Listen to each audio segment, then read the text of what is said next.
तो good morning. आज हम लोग देखेंगे जो मेरी गलती हुई है 3 टेस्टों में, तीनों को एक साथ हम थ्योरी रिवाइज करेंगे। ठीक है, जिसमें से टैग की थ्योरी और मतलब कि जो भी नॉर्मल क्वेश्चन होते हैं, न्यूमेरिकल नहीं, न्यूमेरिकल के लिए अलग सीरीज लगेंगी क्योंकि न्यूमेरिकल कम आते हैं। मतलब 10 से 20% ही न्यूमेरिकल आते हैं, वो गलत हो या ना होने हम छोड़ के भी चल सकते हैं। अगर हमारी थ्योरी 100% कंप्लीट हो जाए, 80% या अप्रॉक्स 75% भी हमारी थ्योरी सही हो जाएगी। थ्योरेटिकल क्वेश्चन ही कह सकते हैं उनको, जो कि कुछ वैल्यू होती है, तो उससे भी हमारे सिलेक्शन हो सकते हैं। न्यूमेरिकल के लिए भी हम करेंगे सीरीज़। इसमें से कम अगर हमारे पास 20 क्वेश्चन हैं तो करीब हमें 10 क्वेश्चन सही करने चाहिए, आधे 50% पर रहिए, क्योंकि आप 20 में 20 क्वेश्चन करने जाएंगे तो थोड़ा टाइम ज़्यादा जाता है मेरे ख्याल से। तो थ्योरी पे ज़्यादा फोकस करेंगे, फिर बाद में हम न्यूमेरिकल वाली सीरीज़ लाएंगे। तो अभी टेस्ट 3 का जो भी हमने यहाँ पे गलती किया है उसको स्टार्ट करते हैं। देखिए लेफ़्ट साइड में ये दिया गया है, which chemical compound is present in the indelible ink use for the election. तो ये मैंने गलत किया था, जो कि मैं सही कर सकता था। मैंने कन्फ्यूजन में सिल्वर आयोडाइड लगा दिया, जो कि गलत है।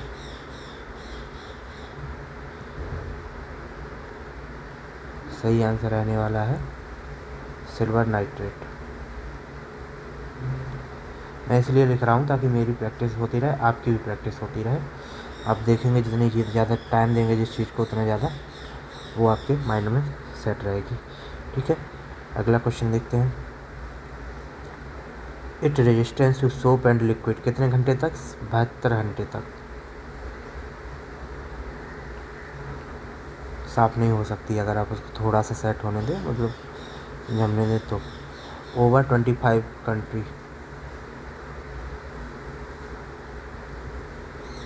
25 कंट्रियों में यूज किया जाता है, मैन्युफैक्चर किया जाता है।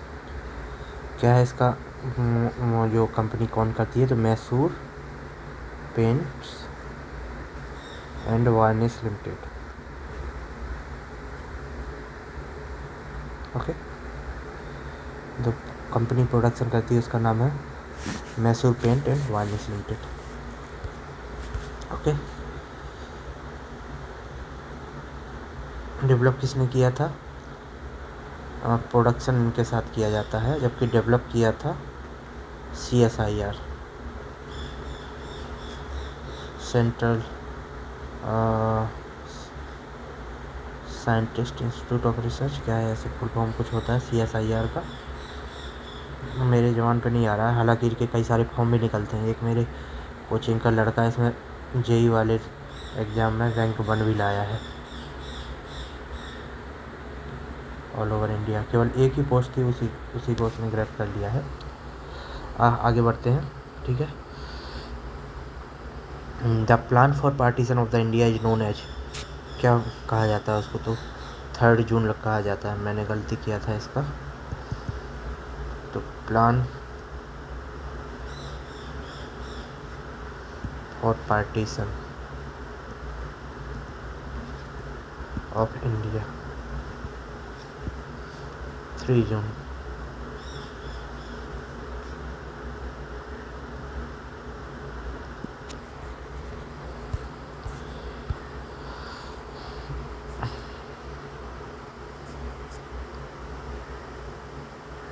किसने किया था? माउंटबेटन ने अनाउंस 4 जून, वो 4 जून को माउंटबेटन ने इसको अनाउंस कर दिया था। प्लान बना था 3 जून को। अभी हम लोग बैट से खेलते हैं ना इंडिया पाकिस्तान, तो हमको इंडिया पाकिस्तान का अनाउंसमेंट, पार्टीशन का अनाउंसमेंट किसने किया था? माउंटबेटन ने 4 जून को 1947 में।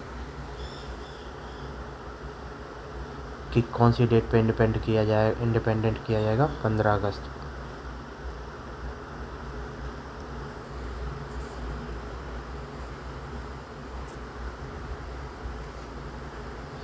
यहाँ पे हम कुछ और देख लेते हैं एक्स्ट्रा एडिशनल चीज़ें। वोवेल प्लान या शिमला कॉन्फ्रेंस, ये कब हुई थी? 1945 में।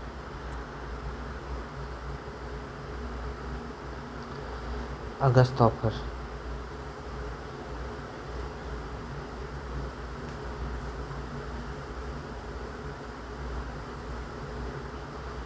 1940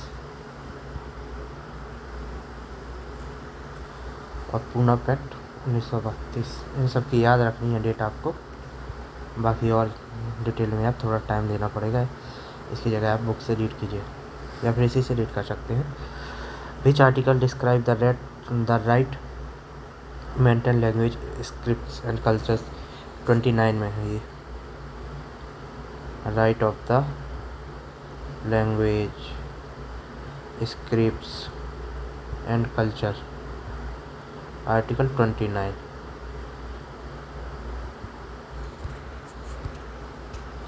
Fundamental right guarantee basic the right of the citizen. There are 6 fundamental rights enshrined in the Constitution of India. Article 29-30 deal with the cultural and educational right of the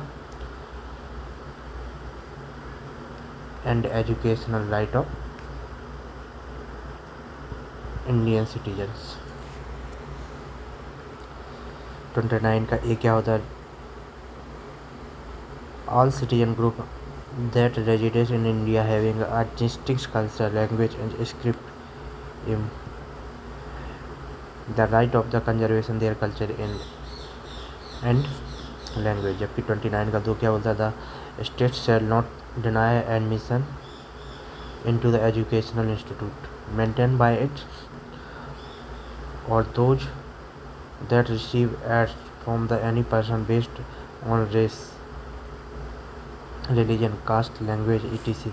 The right is given to an individual and not any community।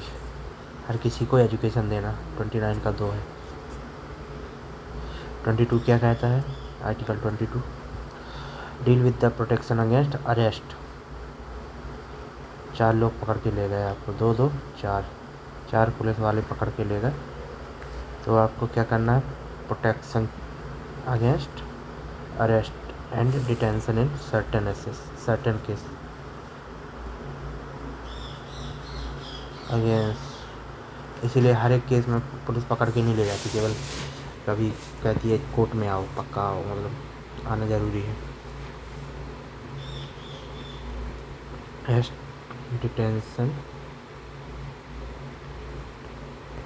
Against detention in certain case.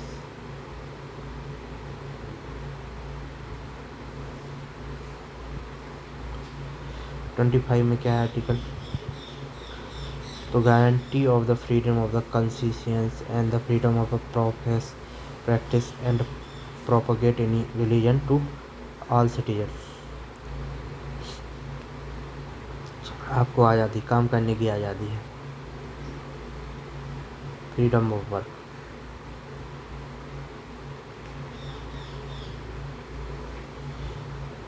Twenty 27 क्या है? There can be no taxes pursued which directly use the promotion and maintenance of any particular religion denominations।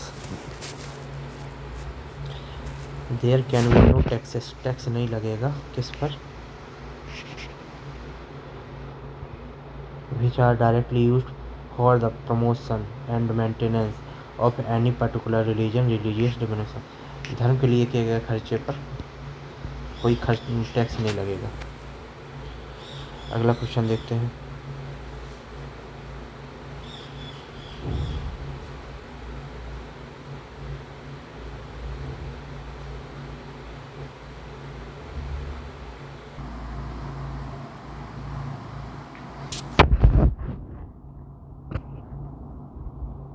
अगला question देखते हैं। हमारा 29 हो गया था।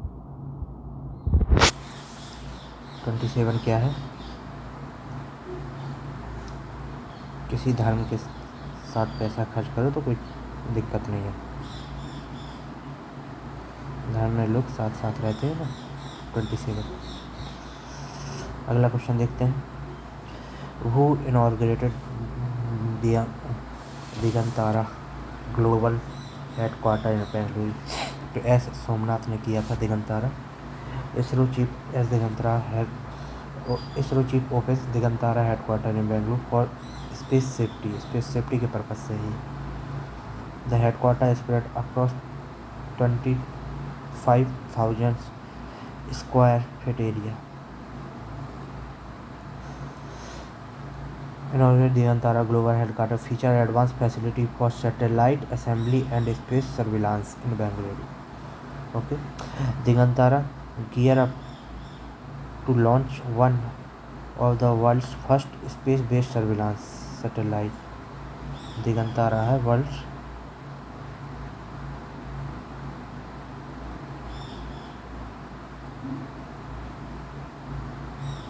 First space based satellite surveillance. Aim to launch the constellation of the satellites for the tracking space derivatives, enhancing global satellite safety and sustainability. Satellite इसको Scott बोला गया है।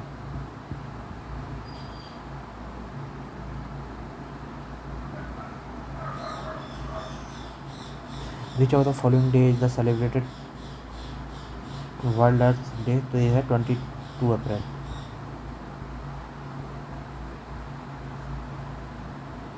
World earth day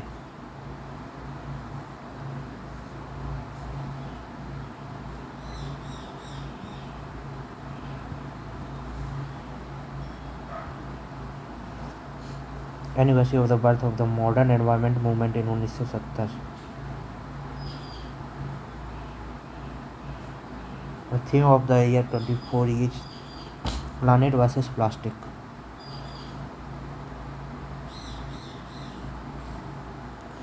Which of the following is not a cooperative society to regional rural bank?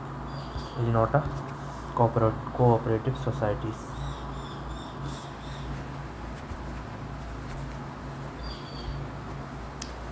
ये तो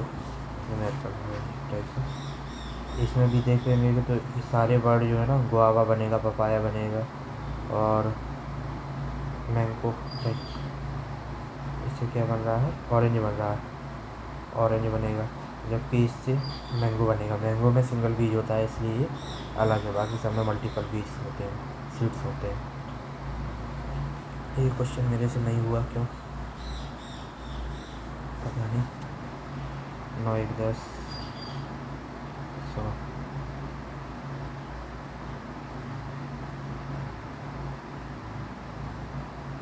1 + 9 का square 100 आ जाएगा। 27 का square 1 आ जाएगा। अच्छा हाँ, 2 + 4 का क्यूब 4 6 6 6 36 36 छक्के 216। ओके, अगला question the incorrect spelled word है मेंटेनेंस नहीं होता है, इसका मेंटेनेंस का सही वर्ड होता है मेंटेनेंस।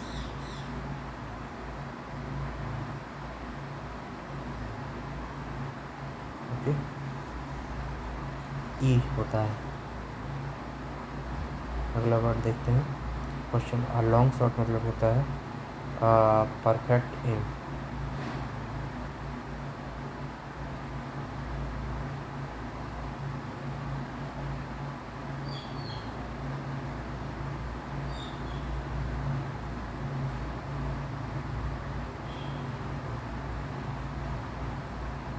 परफेक्ट एम नहीं, ये होता है little chance of success. An image of god use for worship idol.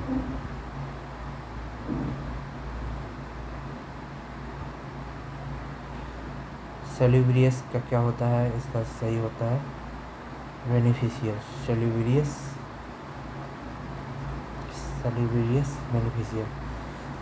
Vegetable are the salubrious food which provide essential nutritions.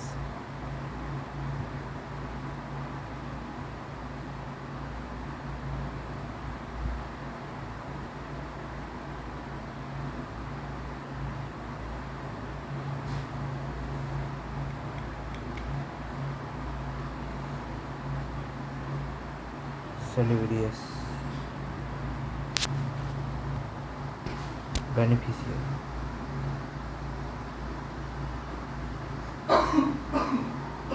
Vegetables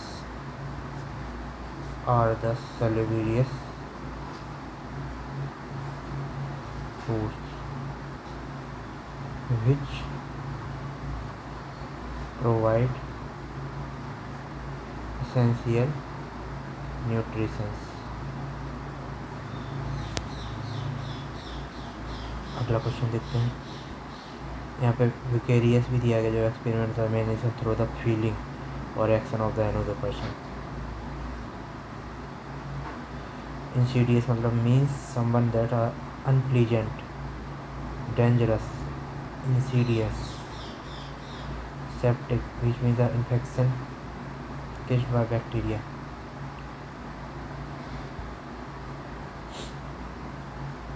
अगला क्वेश्चन 25वां ये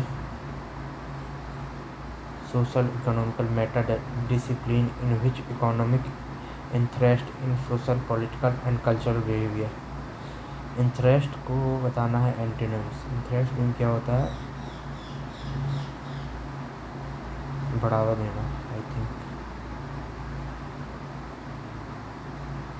दृढ़ता से स्थापित, बदलना मुश्किल। इंटरेस्ट में दृढ़ता से स्थापित, जिसे बदला नहीं जा सकता। एंथ्रेंस्ड जब वो आसानी से बदलने वाली चीज़ क्या है? ट्रांजिस्ट, ट्रांजिएंट, अस्थायी, बदल जाएगी कभी भी। यहाँ पे लिख लेंगे हम एक वर्ड एंथ्रेंस्ड।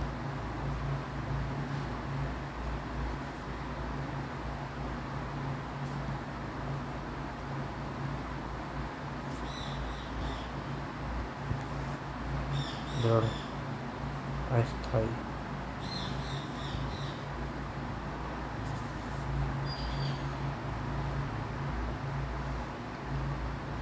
अवॉइडेड मीन्स क्या होता है? टालना, बचाना। Starlink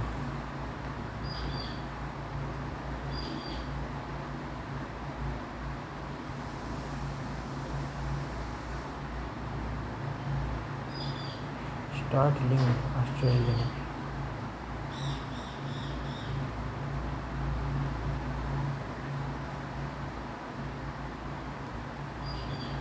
interested,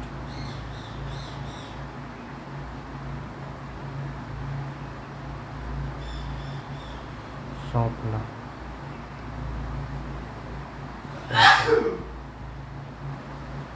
interested.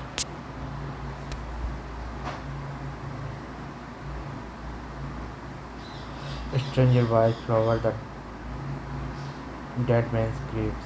इसका जो करेक्ट कैसे बनाना है तो the flowers bar bought by the stranger for the dead man grave. Flowers are singular, यहाँ पे प्रेजेंट पास्ट है तो यहाँ पे प्रेजेंट कंटिन्यूस में चला जाएगा। बायस ये कुछ होते हैं, इसको रिवाइज करना होगा। Simple present,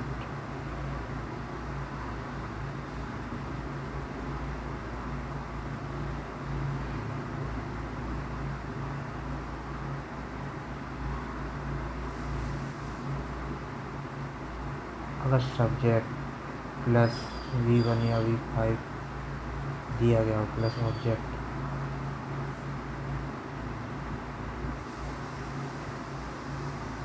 passive object plus am is are plus V3 plus by subject. Objective case में सब्जेक्टिव केस में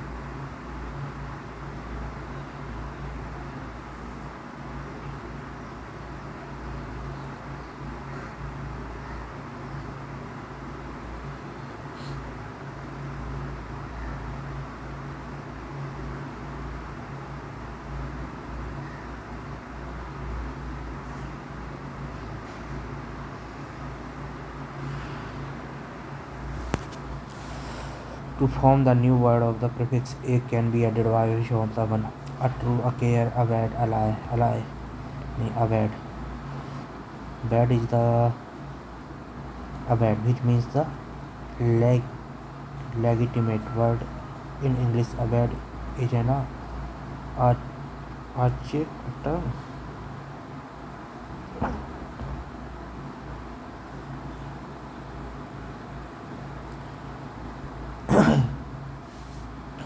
लास्ट क्वेश्चन जीके का.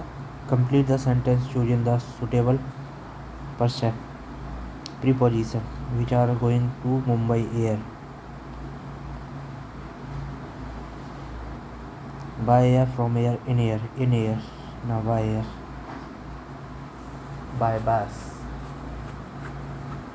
by air. The preposition by is used to the modes of the transition in English. So we say by car, by train, etc.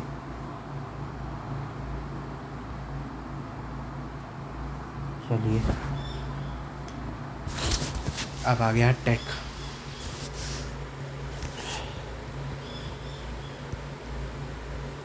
Take start करते हैं. The development length of the compression of the 20 mm diameter deformed इतना embedded of the concrete get 25 those bond stress बतानी है. Bond stress का formula क्या होता है, दोनों मिक्स करते हैं, थ्योरी और numerical plus theory.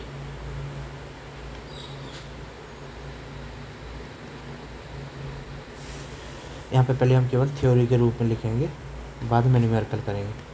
Theoretical formula लिख लेंगे और इसको यहाँ पे हम सेव कर देंगे.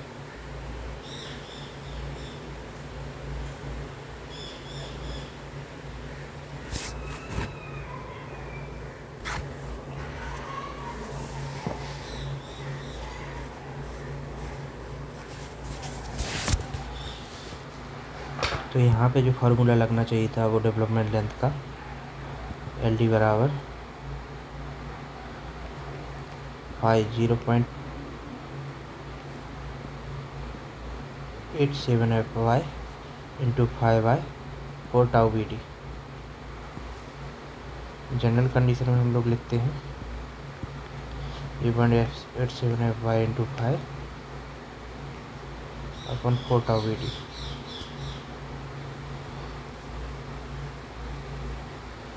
इस हिसाब से यहाँ पे जो दिया गया था 5 is given 20 mm tau BD को वैल्यू दी गई है 1.4 न्यूटन पर mm square. In tension FY का दिया गया 415 MPa. Bar is compression so increase the value of the tau BD. ये टेंशन में दिया गया है और बोला गया है कि यहाँ पे कंडीशन क्वेश्चन में क्या है, the development length in compression LD निकालनी है कंप्रेशन के लिए. तो जो टाउ BD है टेंशन का इन कंप्रेशन 40% एक्स्ट्रा 40% है ना, increase by 25% and deform by increase by.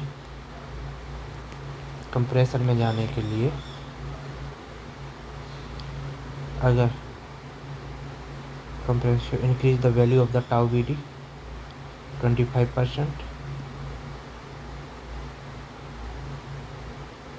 And deform by increase by 60%.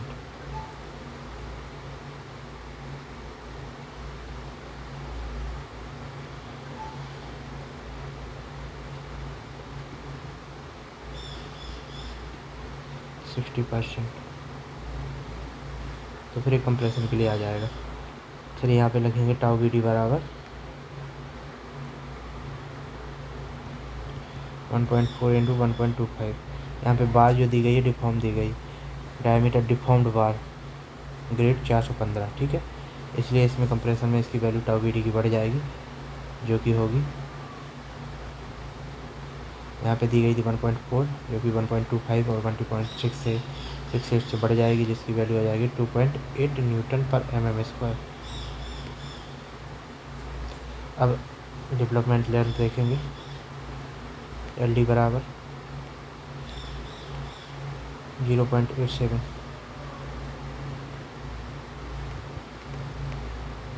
F/5 upon 4 tau B D.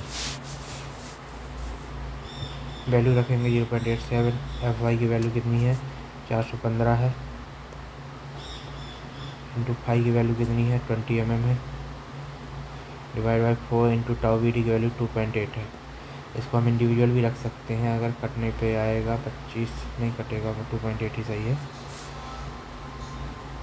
अब यहाँ पे जब इसको कट पिट करेंगे, 4 पंचे 20, 645 है।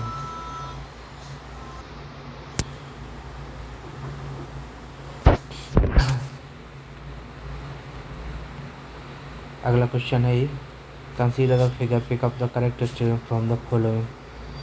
तो 7.8 मीटर का ये पूरा लेंथ था और 80 सेंटीमीटर की ये विड्थ है। 5.8 मीटर का ये विड्थ है। तो इसमें बताना है total length,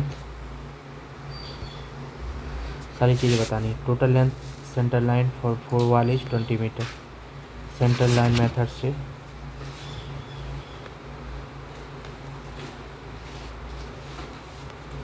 total length 24 meter है, सही है या गलत है। लेंथ ऑफ द वॉल, तो पहले हम देखते हैं। ऑल अब सही था, लेकिन मैंने लगाया नहीं क्योंकि डाउट था। और यहाँ पे हम लोग length of the long wall and out to out कितना है, 7.8। Length of short wall into in, तो 80 छोड़ देंगे, 8 दूनी 16, 8.8 1.68 माइनस हो जाएगा इसमें से। आउट टू आउट तो ये सही है, 7.8 मीटर, जबकि इन टू इन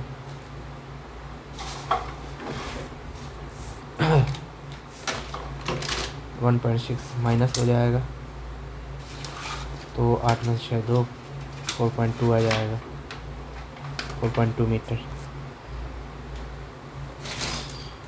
इंटू इन। दोनों का मल्टीप्लाई 2 कर देंगे, ऐड कर देंगे,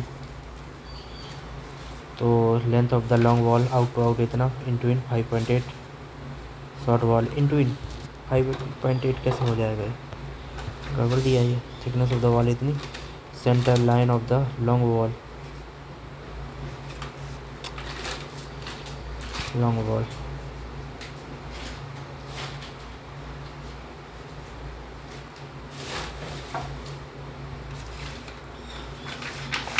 गड़बड़ दे रहा है, इसको इंटू इन ही मान रहा है वो।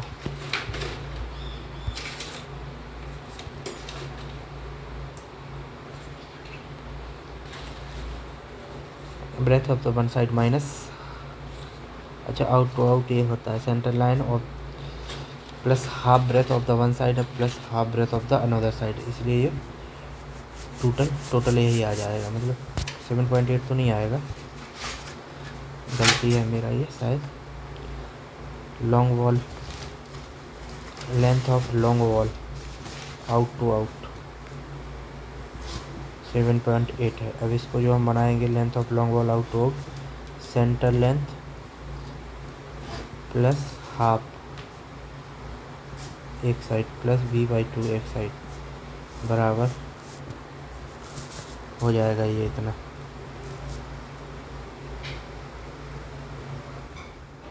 बात तो वही हुई, वो नहीं हुई, लेकिन 0.8 से माइनस होगा 2। ये सेंटर लाइन पूरी 7.8 मानी है इन्होंने, जो कि मेरे ख्याल से गड़बड़ है। आउट टू आउट तो है, ठीक है। प्लस में 0.8/2 बराबर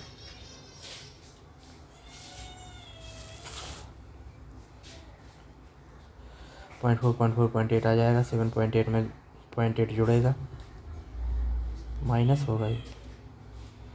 भाई गलती कर रहा हूँ मैं बार बार, सॉरी उसके लिए, लेकिन गलती करके ही सीखना ज़रूरी है। माइनस हो जाएगा ये तो 0.8 फिर से 8 ही बचेगा ये।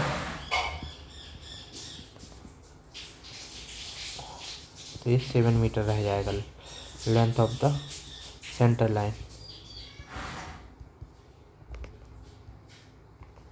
ये तो साफ साफ बाहर से ही दिख रही थी।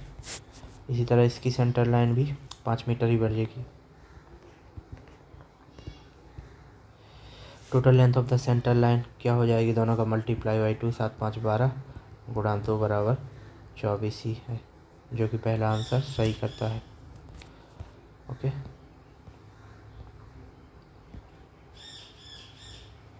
अगला देखते हैं।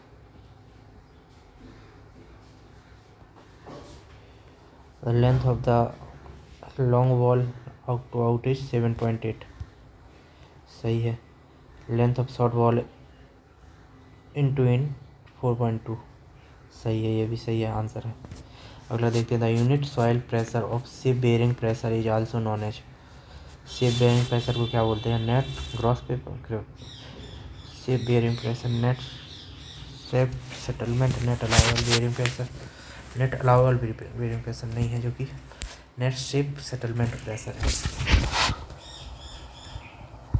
थोड़ा इस वीडियो में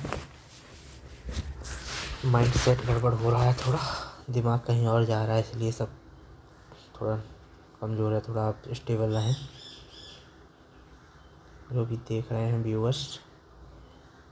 गलत अगर बोल दिया गया तो उसके आगे सही भी सही बोला जाएगा, तो कोई धैर्य बनाए रखें। हाँ, पूरा वीडियो ख़त्म हो जाए फिर सही ना बोला जाए, तब हम मान सकते हैं कि गलती हमारा है। आगे देखिए। तो shape bearing pressure,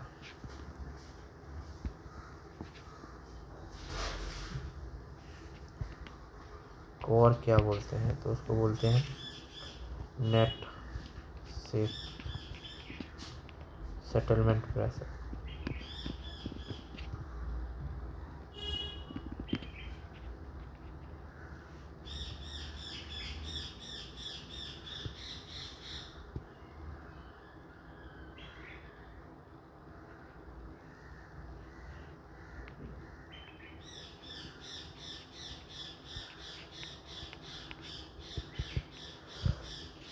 net safe settlement pressure, ये बेयरिंग प्रेशर होता है।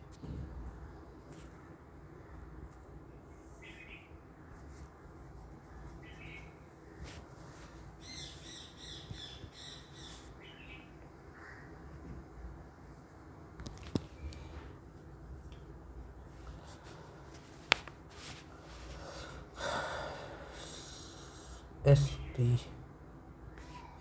Equal to N S.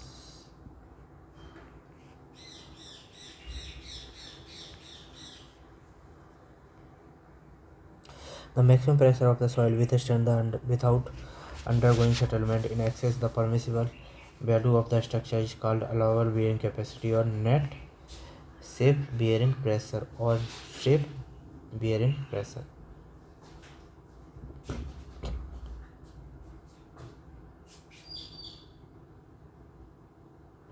The maximum pressure of soil can withstand without the occurrence of the shear failure is called ultimate bearing capacity. Share failure की बात आ जाएगी तो ultimate withstand without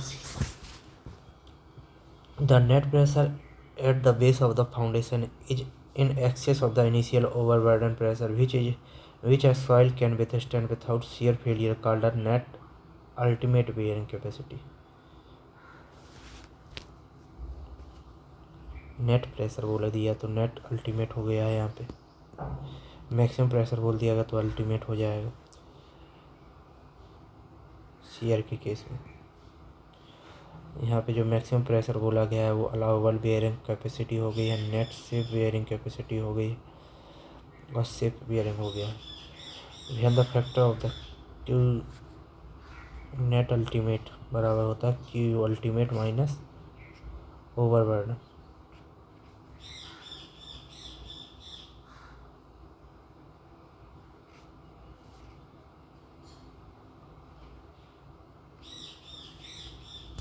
When factor of safety is applied on the net ultimate bearing capacity, then it is called net bearing capacity. Net safe है, ऐसे हम factor of safety और लगा देंगे तो ये हो जाएगा।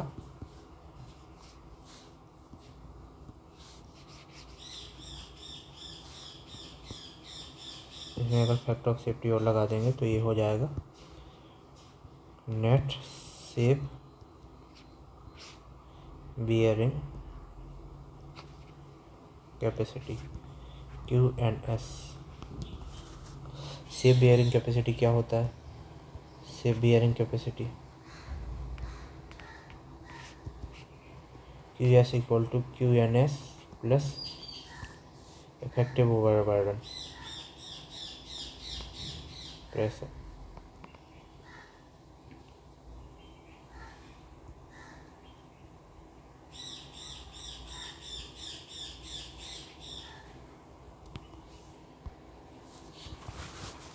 Any line which is a normal to the plumb line at all the point is known as datum line, horizontal line, vertical line, level line.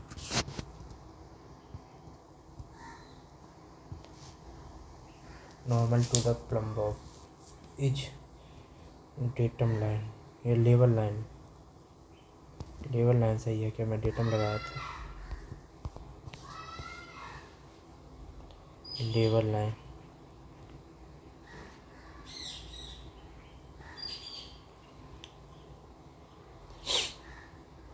Datum तो समुद्र का इधर उधर है, बट ये लेवल लाइन सेम होगी, हॉरिजॉन्टल होगी हमेशा।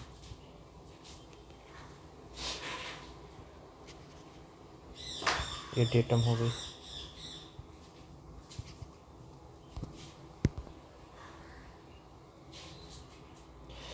Any line laying on the level surface. Obviously the level is lie perpendicular to the plumb bob. Datum line can represent the line which respect to the which of the level to the other station point are fixed. Datum हो गया। The method used for the valuation of the open land is rental नहीं होगा, development नहीं होगा, comparative होगा। वहाँ पे कितना ज़्यादा और चीज़ों का डेवलपमेंट हो सकता है, कंपेरिजन किया जाएगा।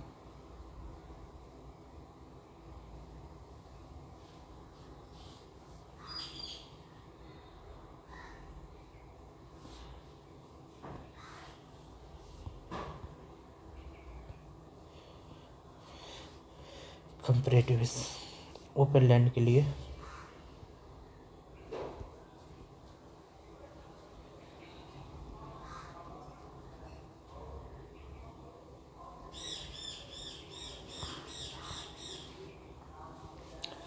direct comparison method for the valuation of the suitable for the open land clubs out homes etc.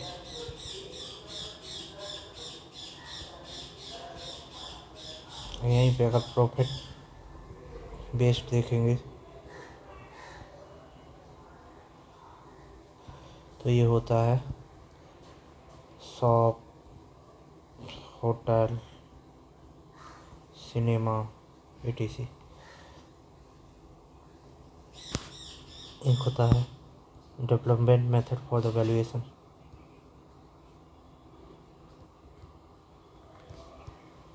Method ये यूज किया जाता है suitable for under developed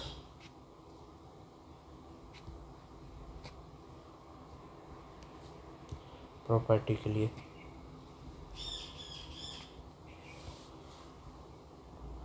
land and building method for valuation.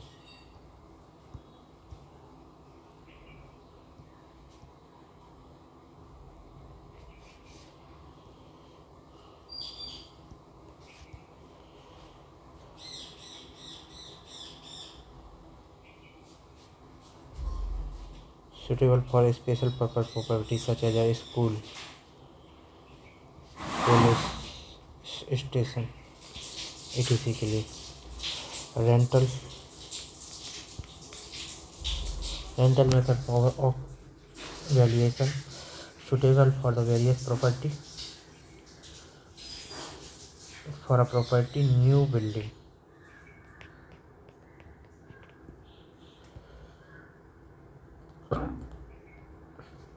अगला क्वेश्चन देखते हैं। Concrete curing by membrane curing is done by which of the following? Serious membrane, solid membrane? Neither both होना चाहिए क्या? ओनली बी सॉलिड मेम्ब्रेन से। Membrane can be either in solid और liquid form.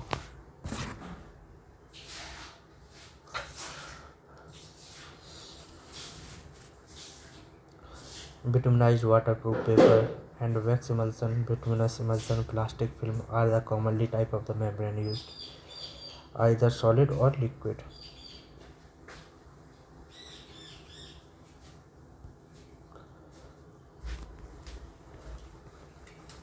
Bonding होता है, sprinkling method, covering concrete surface with homogeneous gunny bag. These are the structural concrete in building the exposed of the surface, covering the hedges and canvas and empty cement bags. Shading of the concrete work, canvas stretch on the frame.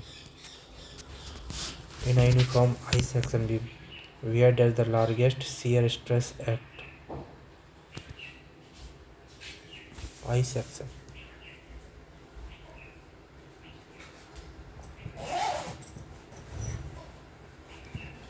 इसका shear stress क्या होगा? Bending में तो ये ऐसे मुड़ेगी, bend होगी तो shear stress सबसे ज़्यादा कहाँ पे होगा? यहाँ पे कम होगा, यदि यहाँ पे बढ़ जाएगा, ऐसे बढ़ेगा, ऐसे बढ़ेगा।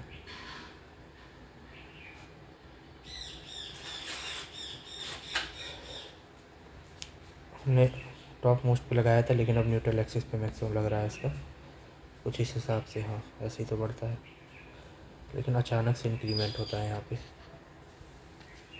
ऐसे रहेगा, ऐसे रहेगा, ऐसे रहेगा, फिर ऐसे अचानक से इंक्रीमेंट, फिर यहाँ पे मैक्सिमम, फिर यहाँ पे। ये हो गया बेंडिंग, ये हो गया shear स्ट्रेस।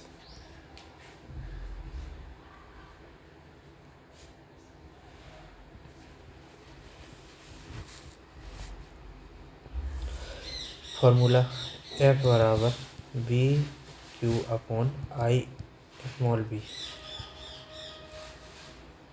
बी यहाँ पे मिनिमम होगा,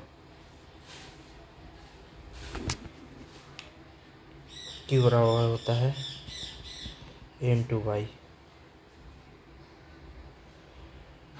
Q is the first movement of area about the neutral axis of the area about the point of where we want to calculate the shear. I हो जाएगा movement of inertia about the neutral axis. B, अब B हम यहाँ पे घटा देंगे, B क्या हो जाएगा? B is the width of the section where shear stress is calculated. यहाँ पे विड्थ कम हो गई है, यहाँ पे बी ज़्यादा है, यहाँ पे बी कम, तो यहाँ पे जहाँ पे बी सबसे कम होगा, मिनिमम होगा, वहाँ पे एफ मैक्सिमम होगा। चूँकि मिनिमम तो नहीं है, लेकिन मिनिमम यहाँ पे है, मैक्सिमम है, तो मिनिमम कहाँ है? मिड पे। अब चूँकि ये डायरेक्ट बी क्यू इस पर भी डिपेंड कर रही है, इसलिए मिड पे ही ज़्यादा जाएगा।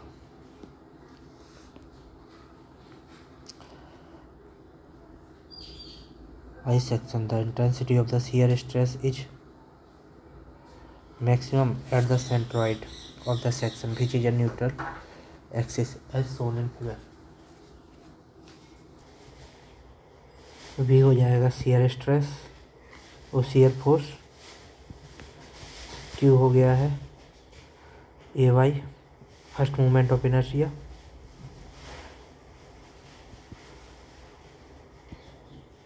जिस एरिया का हमको निकालना है शियर स्ट्रेस। आई हो गया moment of inertia about neutral axis,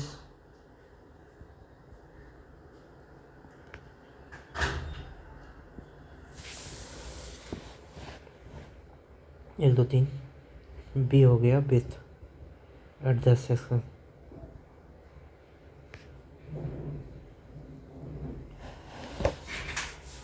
जहाँ पे हमको शियर स्ट्रेस निकालना है। अगला क्वेश्चन देखते हैं। If the strength of the rivet in bearing and shearing is 30 kilonewton and 45 kilonewton respectively, if 90 kilonewton load is acting at a joint, two steel plate, the number of the rivet required at a joint is the strength of the rivet bearing। देखते हैं इसका सीधा solution. पहले देखते हैं क्या निकालना है हमको, नंबर ऑफ रिवेट।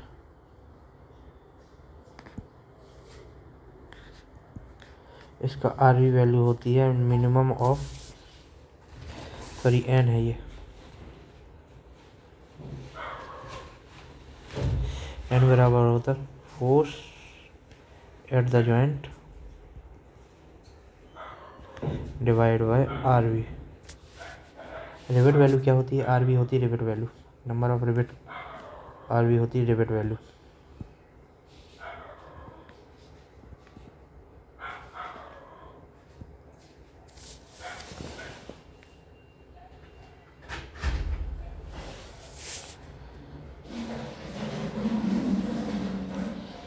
यहाँ पे आरवी दी गई है। The strength of the rivet bearing is in bearing में है 30 किलो न्यूटन, शेयरिंग में है 45 किलो न्यूटन। तो आरवी की वैल्यू होती है इन दोनों का मिनिमम, कोई भी एक जो मिनिमम पॉइंट होगा। आरवी और 30 है तो ये मिनिमम है, इसी को हम आरवी मानेंगे, स्ट्रेंथ मानेंगे, क्योंकि इतनी स्ट्रेस आने पर बियरिंग में ये टूट जाएगा। तो इसी को तो नंबर ऑफ द रिवेट हो जाएंगे, फोर्स ऑफ द जॉइंट कितना लग रहा है 90 kilo newton divide by 30 kilo newton into 3 rivet आ जाएंगे इस हिसाब से। इतना सिंपल क्वेश्चन था, बस न्यूमेरिकल के डर से भागे, इसलिए जैसे अभी भाग रहे थे कि नहीं न्यूमेरिकल बाद में करेंगे, लेकिन सब साथ में करेंगे, ठीक है। डरना नहीं है, बस डर है ये मैक्सिमम चीज़, और कुछ नहीं है।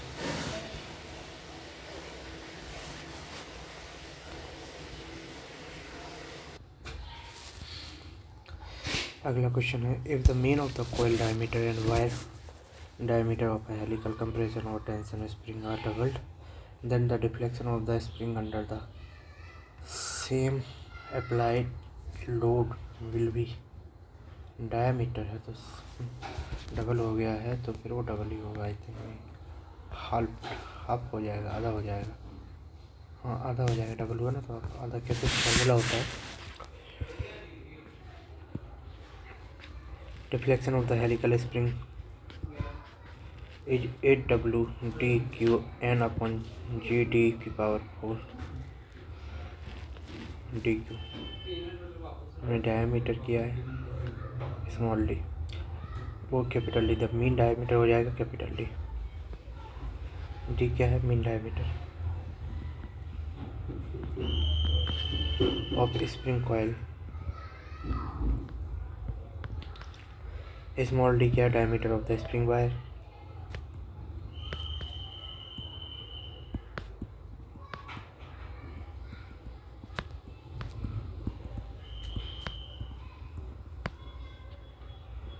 एक कॉइल है, ये वायर है। n is the number of the active coils, j is the modulus of the rigidity of the spring material, w is the actual load of the spring।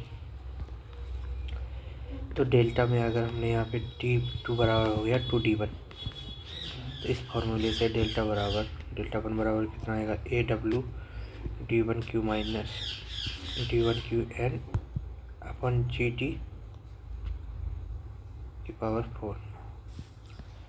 यहाँ पे डेल्टा 2 क्या आ जाएगा? 8W2Q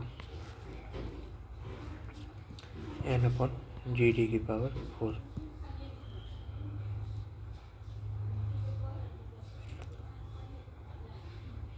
यहाँ पे coil का diameter घटा दिया गया था। Mean coil diameter and wire diameter of the helical compression of the tension spring are doubled.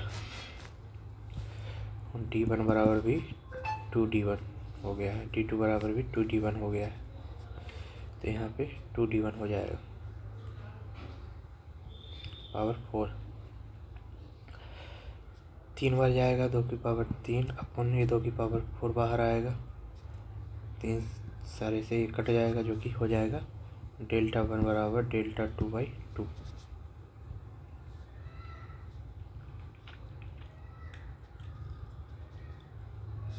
Δ2 आएगा, ये Δ1/2 हाफ हो जाएगा।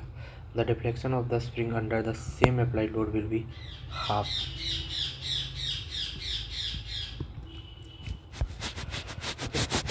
तो ये फॉर्मूला याद रखना है, डेल्टा बराबर 8W क्यू। W क्या है यहाँ पे, axial load,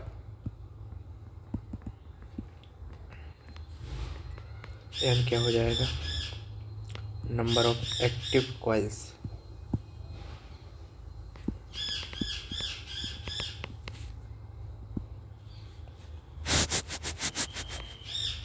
G rigidity, modulus of rigidity MO rigidity for spring material.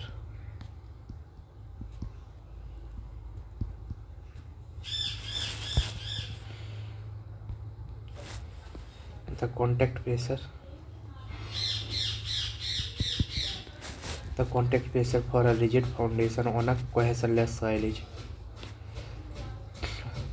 Contact pressure for a rigid foundation on a cohesionless soil is, cohesionless soil is, ये मैंने एक बनाया था ट्रिक, भूल गया है, लेकिन कॉन्टैक्ट प्रेशर क्ले के लिए काप ऐसे कुछ था,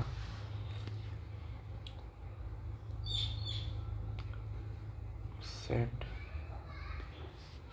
क्ले सेंट, मेरे को याद नहीं आ रहा है, मैं कंफ्यूज हूँ। रिजिड फाउंडेशन है, ठीक है, रिजिड फाउंडेशन, कोहेशनलेस सॉइल है, पूरा दबाएगा, प्रेशर लगाएगा, कोहेशनलेस है, यहाँ से छोड़ देगा, बीच में ज़्यादा प्रेशर जाएगा, तो बीच में प्रेशर ज़्यादा, एंड पे कम।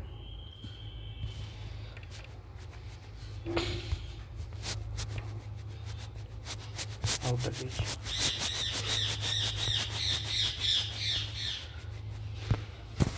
इसका मैं अपना पेज है वो रिवाइज करूँगा, उससे आ जाएगा, और उसको मैं शॉर्ट में डाल दूँगा तो याद बना रहेगा। बाकी आप याद रखिए, मेरे ख्याल से ऐसे किया अपने यहाँ पे सैंड का ढेर लगा रखा है, कोहेशनलेस सॉइल है ना, यहाँ पे कुछ रखेंगे ना तो इसके ऊपर प्रेशर आएगा तो साइड से वो ऐसे तिकोना बन ही जाता है अपने आप, ठीक है। तो बीच में प्रेशर ज़्यादा आएगा क्योंकि टच एरिया ज़्यादा है, तो यहाँ पे ज़्यादा प्रेशर है, एंड पे थोड़ा कम है।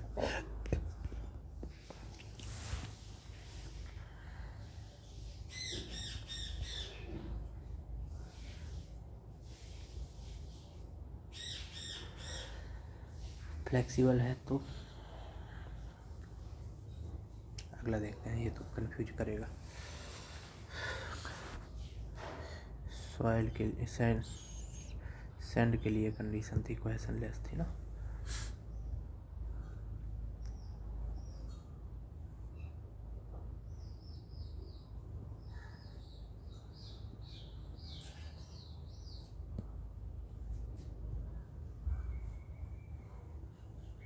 प्रेशर,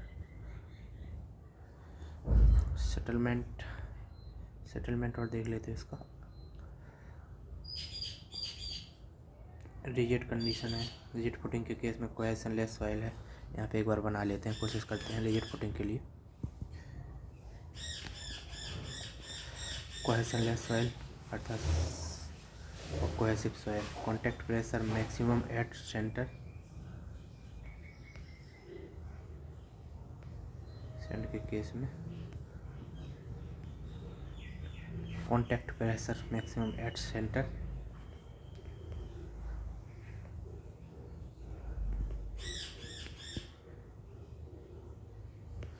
मैक्सिमम एट सेंटर अर्थात ऐसे बनेगा।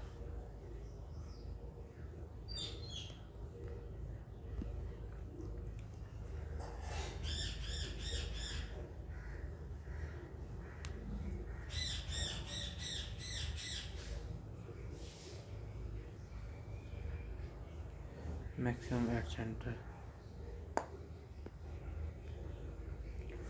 ठीक है मान लेते हैं।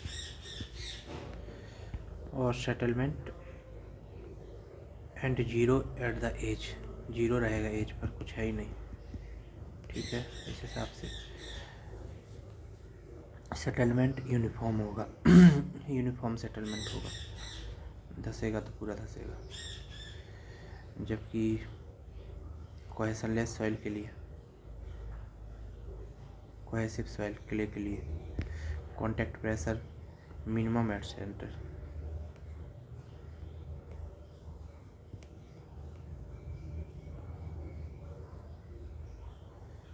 Minimum at centre.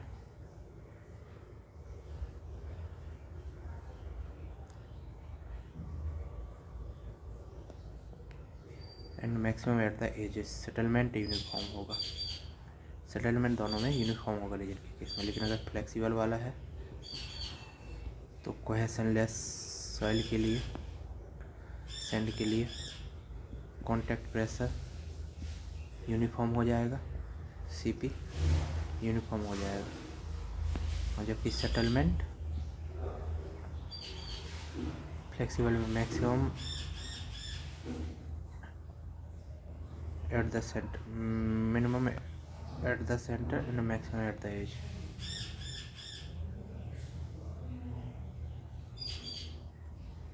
Maximum at the edge.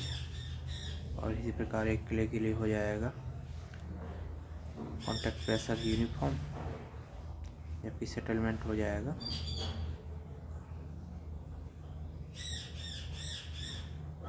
Maximum at the center and minimum at the as.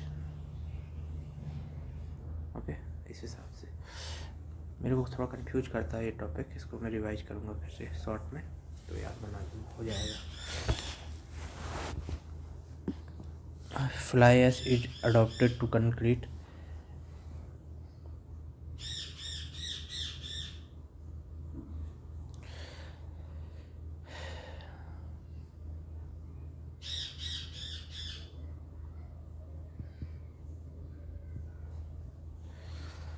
Fly ash क्या बढ़ाता है क्या नहीं बढ़ाता है, किसके बारे में, तो अर्ली एंथ स्ट्रेस गेन नहीं करता है, जबकि बाकी सब करता है। मैंने लॉन्ग टर्म स्ट्रेंथ को बना दिया, लॉन्ग टर्म भी बढ़ा देता है थोड़ा बहुत, लेकिन अर्ली एज स्ट्रेंथ को नहीं गेन करता है। H per the I S code the maximum pitch of the rivet in compression flange thickness, ये हो जाएगा 250 टी और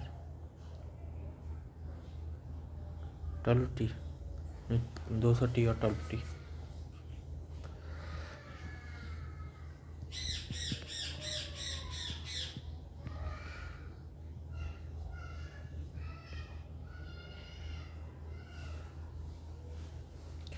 maximum pitch of the rivet in compression flange T,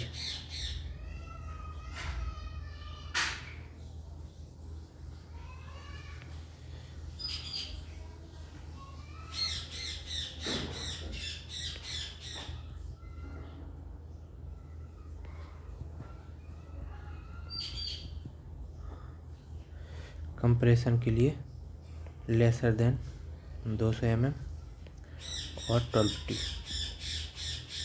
केवल इसी को लेना है और कुछ। हाँ नहीं, मेरा कोई जीन्स नहीं अभी बाहर, पता नहीं। यहाँ पे हम लोग देख सकते हैं maximum pitch, minimum pitch 2.5 mm of the nominal diameter of the rivet, minimum pitch nominal of the rivet. Maximum pitch के लिए हम यहाँ पे देखते हैं two adjacent rivet, maximum pitch 32 T और 300 mm, whichever is less,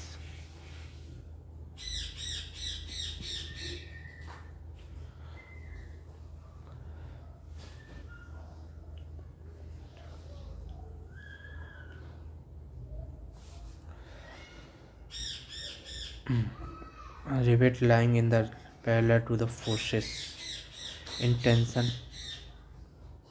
tension में है तो दो रिवेट के बीच में कितना डिस्टेंस होना चाहिए, वो 16t और 200 mm, जो भी कम हो उससे कम। और इन कंप्रेशन में है 2 mm के बीच में कितनी डिस्टेंस होनी चाहिए, तो 12t।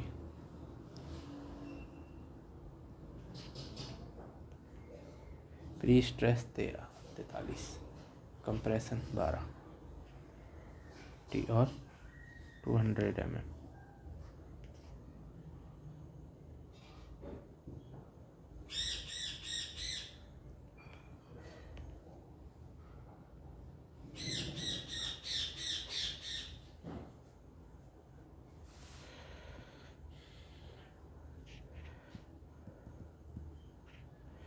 मिनिमम पिच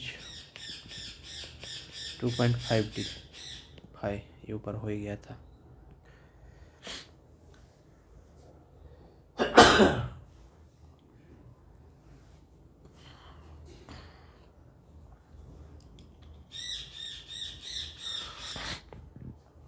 मैक्सिमम है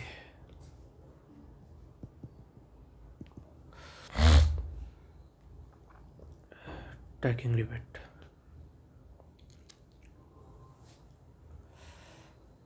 maximum pitch 32t two adjacent rivet. अगला क्वेश्चन देखते हैं। Calculating the minimum depth of the foundation required as पर the Rankine energy for the a building. The intensity of the loading of a base is 171. Unit weight of the soil is इतना and angle of the shearing resistance is इतना 30 degree.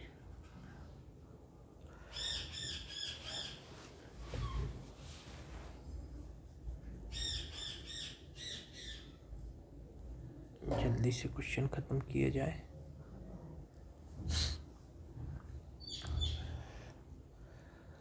The calculating of the minimum depth of the foundation, हमको नहीं पता है लेकिन हम देखते हैं कैसे लगेगा ये। सबसे पहले हमको निकालना क्या है ये देखते हैं। The minimum depth of the foundation,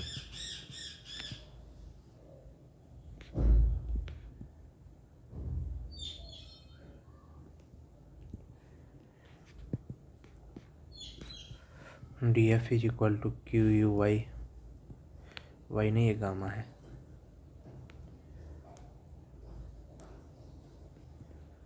one minus sine five upon 1 plus sine five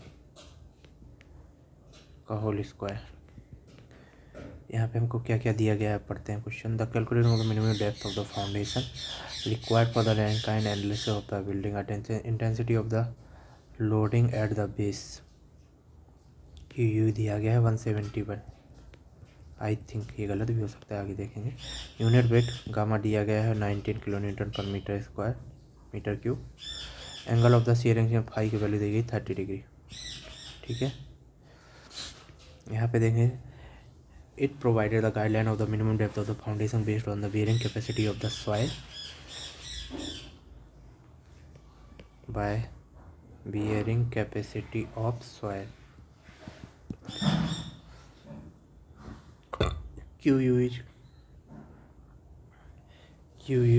equal to gamma D F, 1 minus sine five upon 1 plus sine five का होल स्क्वायर।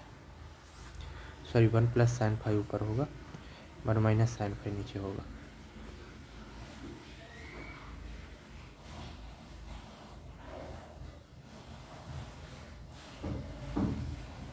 क्यू यू बराबर gamma into D F 1 plus sine five upon 1 minus sine five का whole square.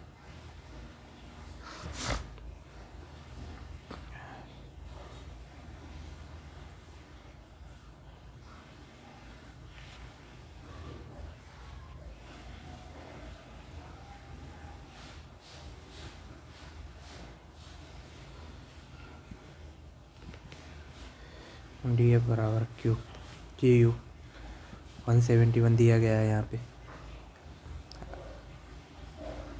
Gamma की value दी गई 1 minus sine five upon 1 plus sine five whole square 30 degree D F वगैरह आ जाएगा 1 metre. 1 minus sine five, sine 30 की value कितनी होती है?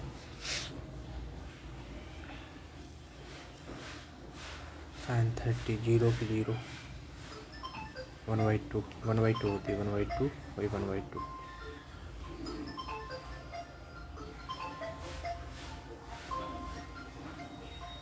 प्लस 1/2 पर माइनस 1/2 बराबर हो जाएगा 1/2 इंटू 3/2। 2 से 2 कट गया 5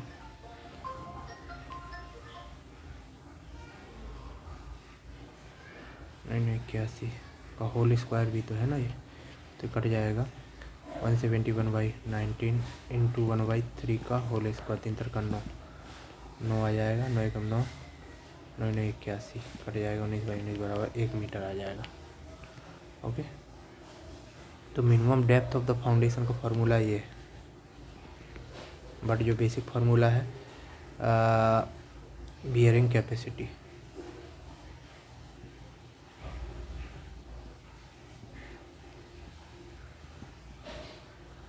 ये होता है।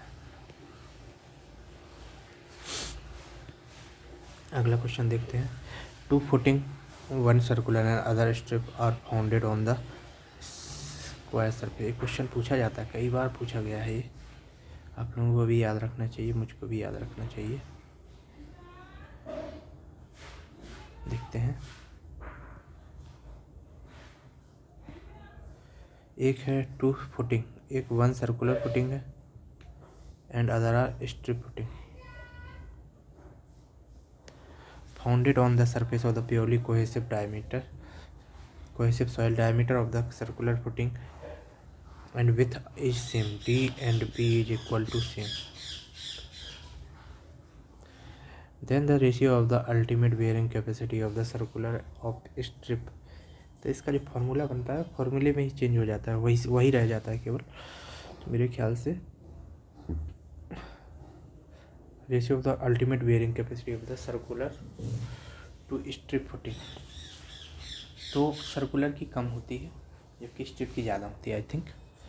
तो ये लेस देन 1 आएगी, 1 आएगी तो 0.75 60 आएगी। देखो ये फार्मूला होता है यहाँ पे 0.60 आएगी bearing capacity circular by strip.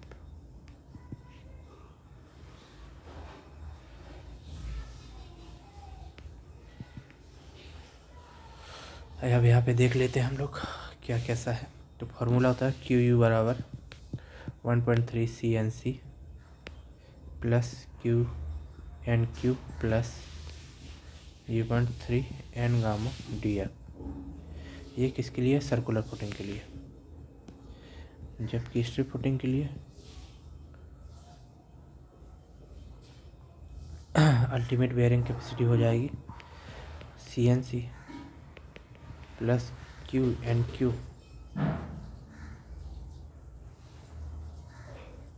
Ultimate bearing capacity होता है सर्कुलर फुटिंग, और अल्टीमेट स्ट्रिप फुटिंग ये हो जाएगा CNC Q N Q plus 0.5 N gamma B gamma into D F. ठीक है, यहाँ पे 1.3 रह जाता है, 0.3 रहता है, 0.5 रह जाता है। तो इसका जब हम वो निकालते हैं तब आ जाता है फॉर स्क्वायर फुटिंग। स्क्वायर के लिए अल्टीमेट बेयरिंग कैपेसिटी हो जाएगी क्यू बराबर 1.3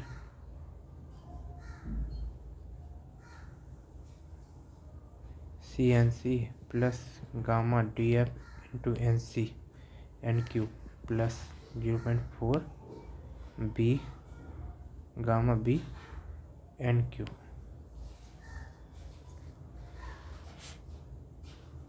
ठीक है,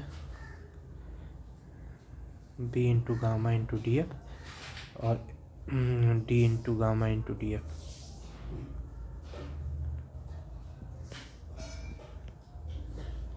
N Q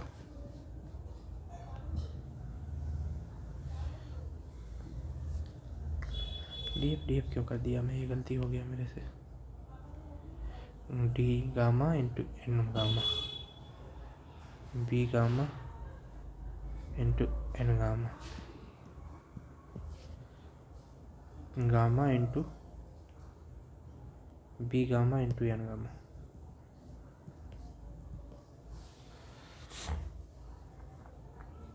N C N Q और N gamma is the bearing capacity factors.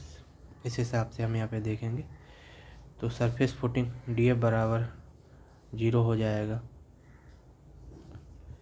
Surface footing बोला गया है यहाँ पे, देखिए क्वेश्चन बोला गया था तो surface founded on the surface on purely cohesive. तो सरफेस फुटिंग के लिए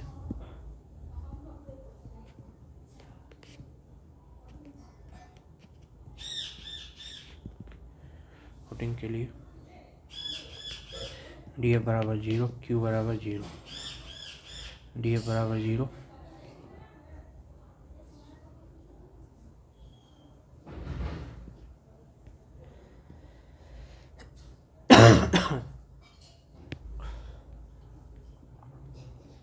क्यू बराबर 0। अब ratio of the Q circular upon Q strip हो जाएगा 0.3,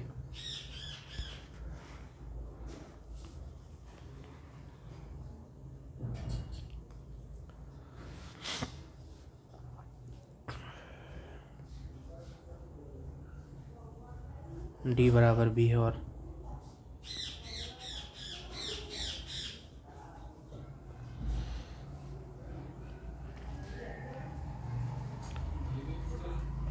ए 0.3 D gamma N gamma upon 0.5 B gamma into N gamma बराबर 0.60 आंसर। ये रट रहा हूँ मैं क्वेश्चन क्योंकि ये बार बार पूछा जाता है। Okay, sorry for your taking time. I think we have also approx 20 question more, we will finish it. Calculate the horizontal distance between the staff and instrument. The staff reading is 1.6 and 3.2 meter, which correspond to lower and upper horizontal line of the crosshair. The length of the telescope of the tachometric is analytical lens. तो इसमें सबसे पहले formula होता है, the टैकोमेट्रिक क्या होता है,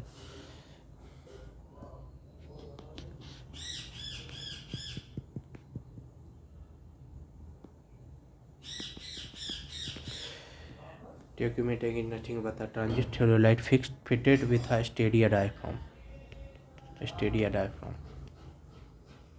Transient theodolite.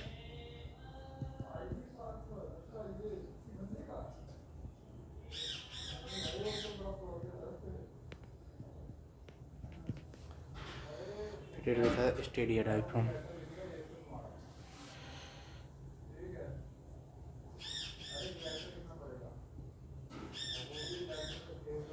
Tachometric survey is the most suitable for the hilly area.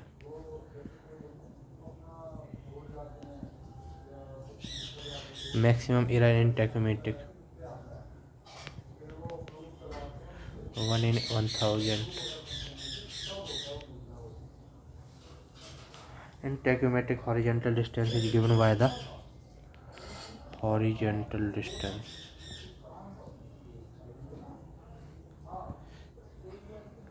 D is equal to KS plus C इस फॉर्मूले से।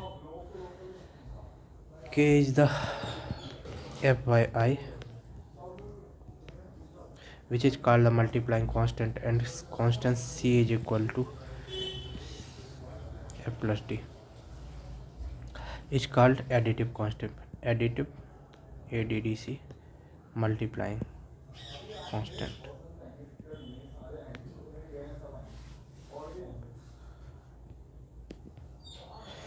Usually the value of the multiplying constant K is 100 and additive constant is minimum usually at 0, C0, additive C.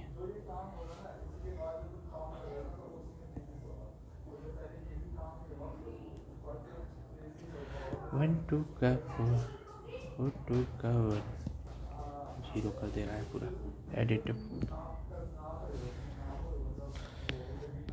S is the staff intercept.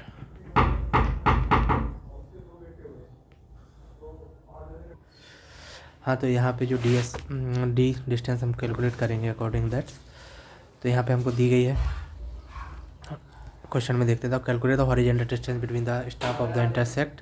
Staff reading 1.6, S1 की value क्या दी गई है, staff intersect पे S1 बराबर हो जाएगा 1.6, S2 बराबर हो जाएगा 3.2, S बराबर हो जाता है क्या,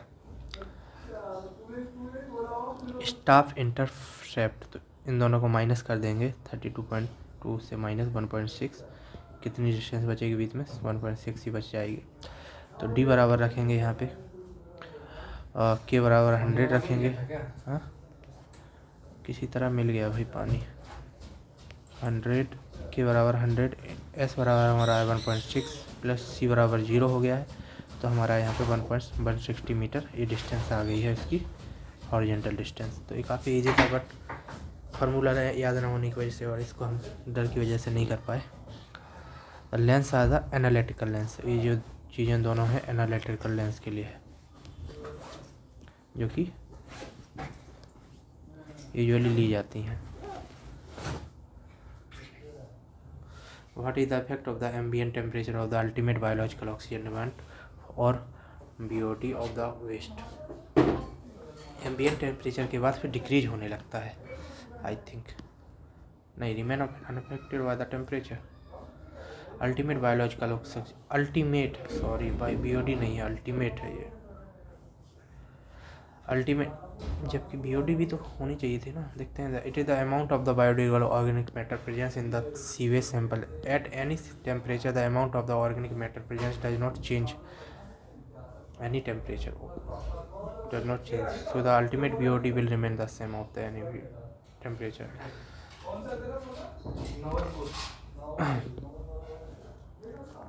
ठीक है, तो ये अनअफेक्टेड रहेगी एम्बिएंट टेम्परेचर के बाद। विच of the following statement is correct, the motor having bulk density 35 kilonewton पर मीटर की ओर, इतना गलत हो गया है 5 के कारण। तो पहला वाला सही है लेकिन दूसरा गलत लगता है मेरे को, नाइदर ये नाइदर बी, दोनों गलत है। हैवी मोटर का जो होता है ना, हैवी मोटर डेंसिटी जो होगी 15 किलोन्यूटन पर मीटर की होगी, जबकि लाइट मोटर होगी इससे ज़्यादा होनी चाहिए और इससे कम होनी चाहिए।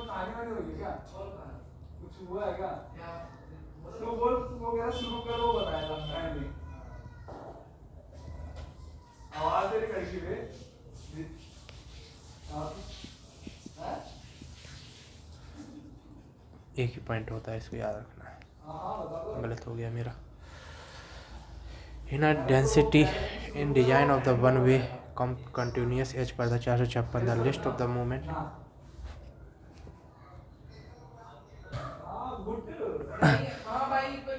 in the design of the one way,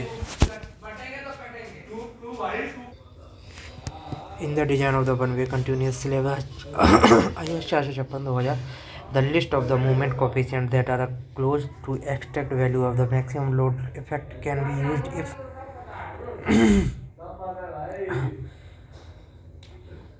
number of span are less than 3 continuous syllabus, list of movement continuous.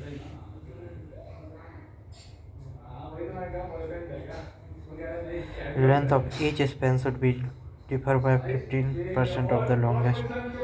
Length of each span should be differ by 15% of the smallest. Longest से होना चाहिए।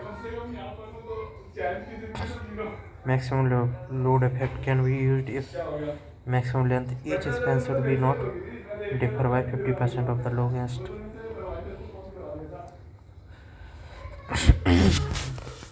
Continuous spans should be at least 3 in number. The moment and shear force of the continuous beam one way can be calculated using moment coefficient and shear force coefficient division respectively while only when the following conditions are satisfied. All the span should be the same cross section, support should be fairly rigid and should not themselves reflect. Span should be least 3 in number. Effective length of the span should be more or less the same at any rate. Each span should be more or less the same at any rate. Should not differ by more than 15% of the largest effective span. Effective length of each span should be more or less the same. अच्छा plus minus होना चाहिए ना 50%. Any rate of the should not be differ by more than 50% of the largest effective span. Length किसी 15% से ज़्यादा बराबर नहीं होना चाहिए. The loading on the all spans should be subtaneous, uniformly distributed. No redistribution of movement is permitted. No redistribution.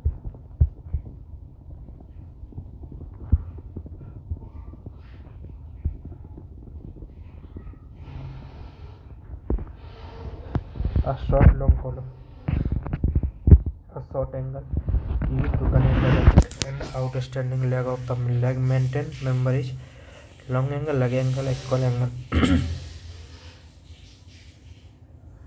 लग angle बोलते हैं यार उसको. आउटस्टैंडिंग जो लेग होती है उसको मेंटेन करने के लिए, कनेक्ट करने के लिए एंगल यूज किया जाता है, उसको लग एंगल बोला जाता है. तो भी होगा शायद. ये लग एंगल है, इसको कनेक्ट करने के लिए गसट प्लेट ये है, ये हमारी वहाँ पे कनेक्ट हो रही है इसके साथ. The attachment of the leg angle of member to the member should be capable of the development at least 40% of excess of the force in angle without leg angle provision.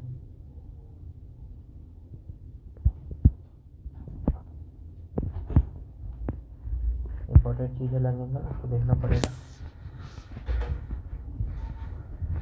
मैं अभी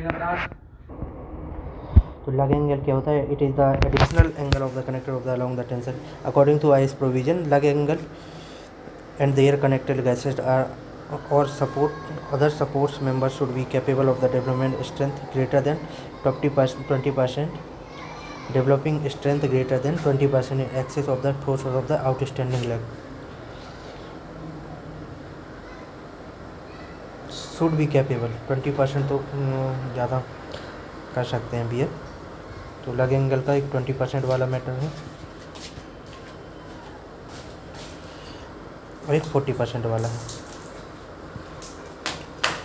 the attachment of lug angle should be angle member should be capable 40% at least 40% of the excess of the force in angle without lug angle provision.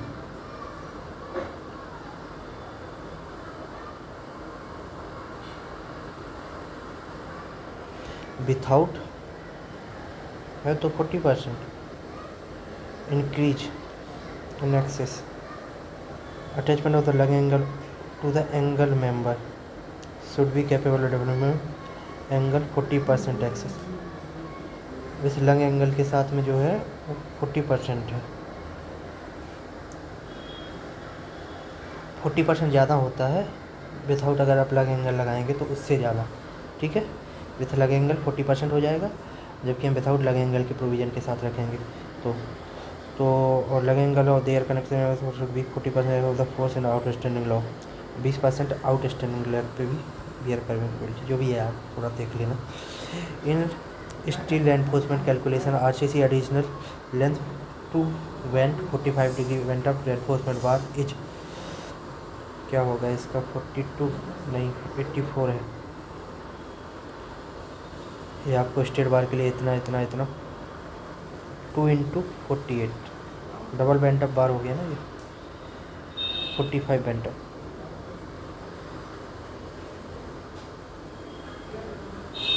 .84 time total depth of the beam and और slab minus bottom and top cover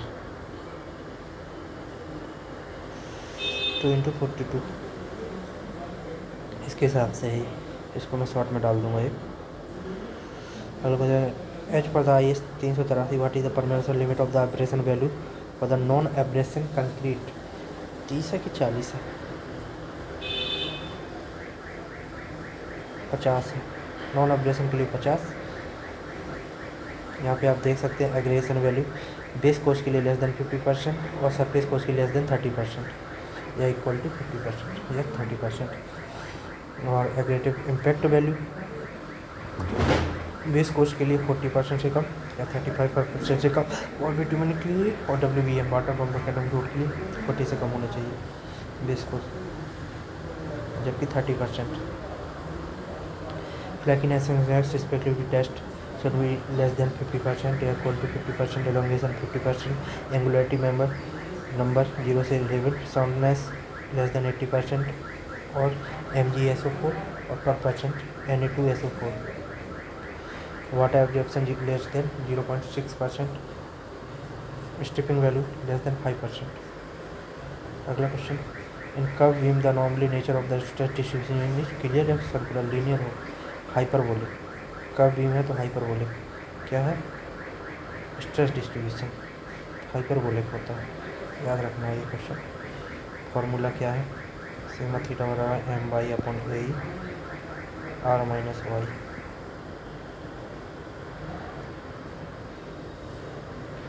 A line of the level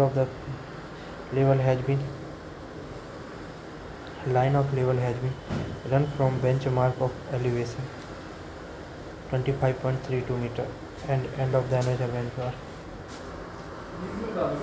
line level of the benchmark की सम of the four side, एक formula ये हो जाएगा। इसको देख लेना, एक बार रीडिंग कर लेना। टाइम थोड़ा ख़त्म हो रहा है और कुछ जाना है, ठीक है। अगला क्वेश्चन देखते हैं, what is the maximum slenderness ratio permit as पर the IS 800 1984 the time member slenderness ratio reversal stress due to the earthquake 250 होता है, 350 300 होता है, 350 होता है। ये वाला सब याद करना है।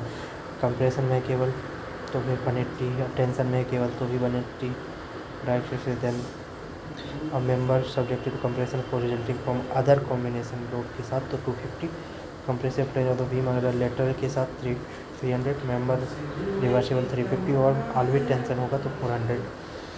अब method of the calculation which is more useful when the boundary line departs consider the straight line is Simpson 1/3 theory. Straight line है, boundary line depart considerably from straight line तो सिम्पसन 1/3 थ्योरी हो जाएगा।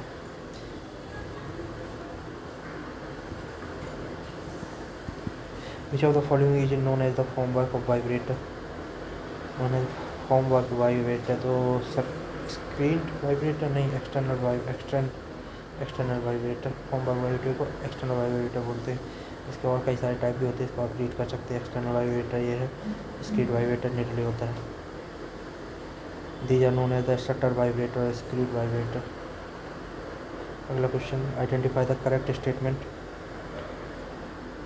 The practical and 2 chamber septic tank का the first, मैंने ये लगाया था जो गलत हो गया। 2 chamber first is the chamber, second is the anaerobic, ये होता है सेप्टिक टैंक होता है, 2 टाइप का, grade and anaerobic. Considered 1 2 and 3।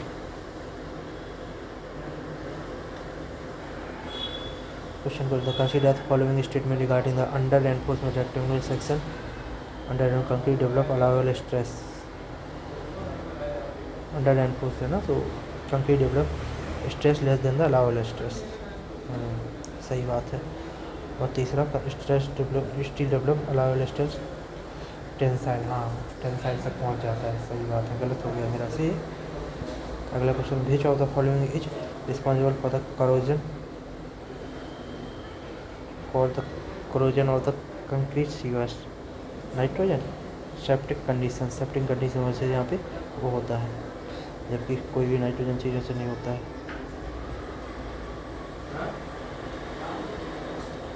Cantilever इतना है तो यूनिफॉर्मली इसका फॉर्मूला होता है जो डायरेक्ट होता है, WL/4/ATI होता है। मैं यहाँ पे 48 EI लगा दिया था, UDL है ना यहाँ पे, UDL के लिए KTI होता है, इसको लगाएंगे तो सही आ जाएगा answer. Choose the correct test reception single starter only, the system is the outer single only, reception single is the outer single only.